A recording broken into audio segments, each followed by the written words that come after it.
आपने कहा कि एक सम्राट को केवल उसके सामाजिक दृष्टिकोण और विचारों से नहीं बल्कि उसकी योग्यता आदि से भी आंका जा सकता है। इससे अधिक सहमत नहीं हो सकता। आपने यह भी स्वीकार किया कि वह एक कट्टर मानसिकता वाला था।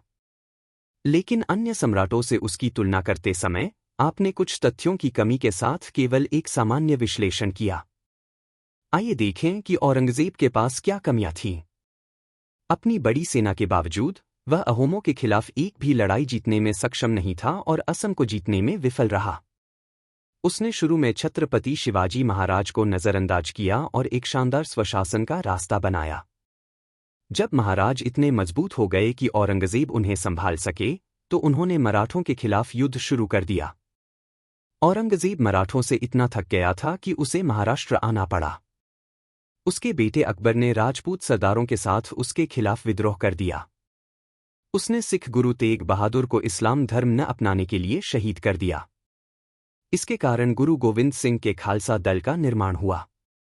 छत्रपति संभाजी महाराज के नेतृत्व में 9 वर्षों में वे मराठा स्वराज की एक भी मिट्टी नहीं जीत पाए। उन्होंने खुद को साबित करने के लिए 2 साल के भीतर आदिलशाही और कुतुबशाही को नष्ट कर दिया। यहां धोखा क्या है? जब हम कोई इमारत बनाते हैं तो उसके खंभे मजबूत होने चाहिए। यहां खंभे इतने कमजोर थे कि निजामुल मुल्क ने बाद में विद्रोह कर दिया। उन्होंने संभाजी महाराज को इतनी क्रूरता से मारा कि स्थानीय मराठों में बदला लेने की भावना पैदा हो गई। उन्होंने यही गलती तब की जब उन्होंने शुरू में महाराष्ट्र पर कब्जा किया। राजाराम महाराज उस समय जिंजी भाग गए।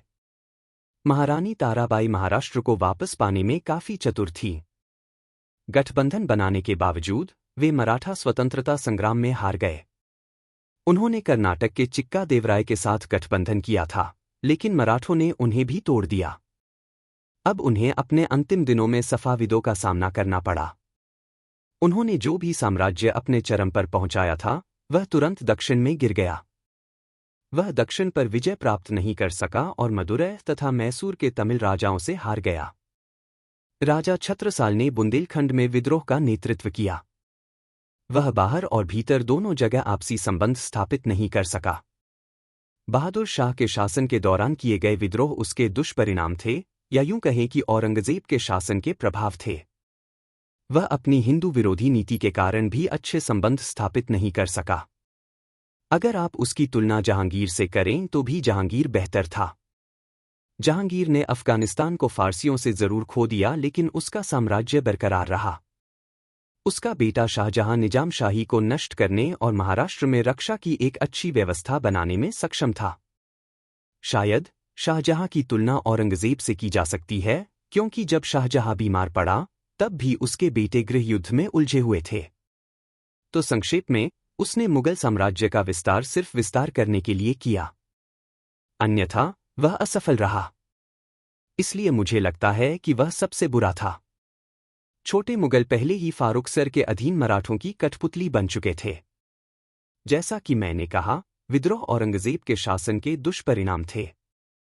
बहादुर शाह, जहांदर शाह और अन्य के अधीन उनका विस्तार हुआ। मराठा हावी हो गए और बाद में ईरान और अफगानिस्तान से आक्रमण हुए। उसके बाद मुगलों ने मराठों के साथ अपनी प्रतिद्वंद्विता बंद कर दी। उन्होंने चौथाई और सरदेशमुखी, 1.25 राजस्व जैसे कर देना शुरू कर दिया और बदले में मराठों ने उनकी रक्षा की। इस अर्थ में वे 1857 तक बने रहे।